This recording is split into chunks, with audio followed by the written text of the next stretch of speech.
Cederanya sejumlah pemain berpotensi mengganggu persiapan timnas sepak bola kita mengarungi babak keempat kualifikasi Piala Dunia 2026 zona Asia. Lalu sejauh mana peluang timnas kita menghadapi tuan rumah Arab Saudi dan Irak nanti? Kami akan diskusikan ini bersama analis sepak bola Muhammad Kusnaini. Bungkus dengan Tifal di sini, apa kabar, Bung?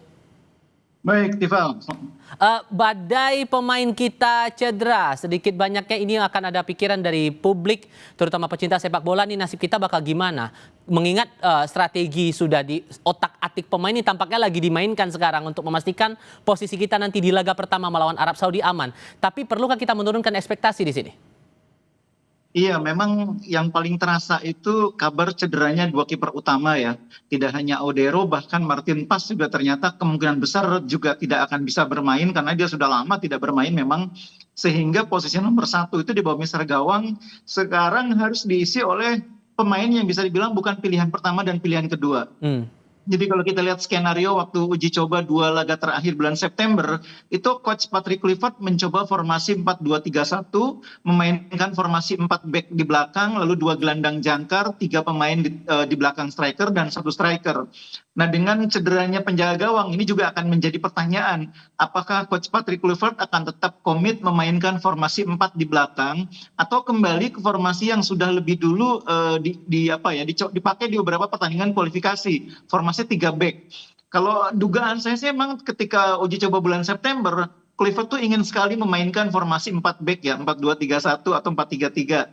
Karena itu dia 2 pertandingan berturut-turut dia bermain dengan formasi 4 back di belakang.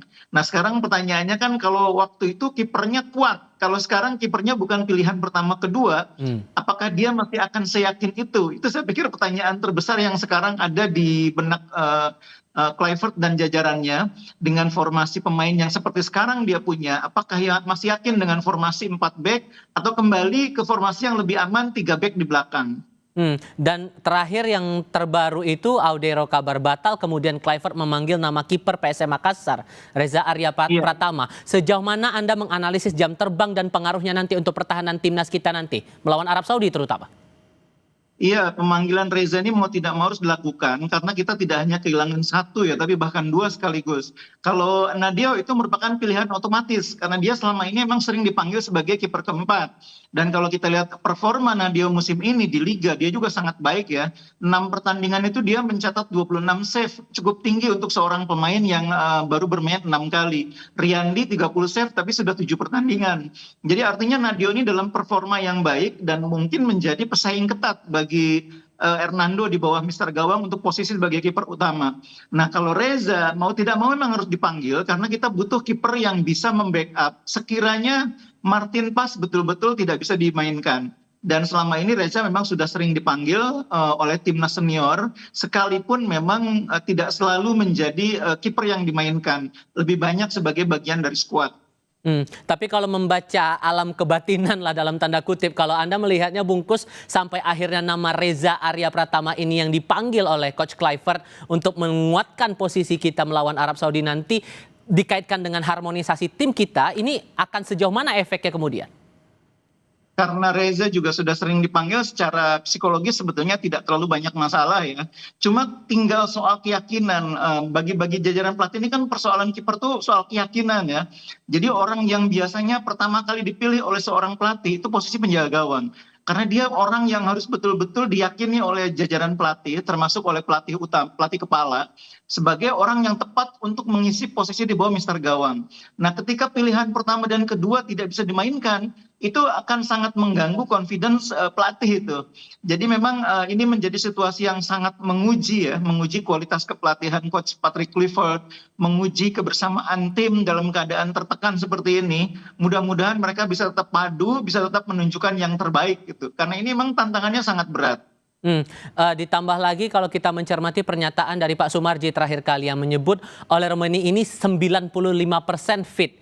Tapi kondisinya kan belum main di klub. Kalau Anda melihat bahwa akan beresiko tidak kalau Ole akan dimainkan dalam melawan Arab Saudi atau ya sebetulnya masih ada peluang untuk bisa diturunkan ke lapangan?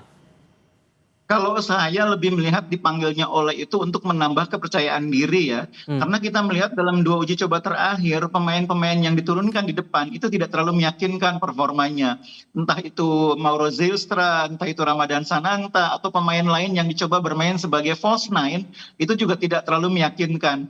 Makanya pelatih memanggil Ole dengan harapan pemain lain confidence-nya meningkat, fighting spirit-nya meningkat.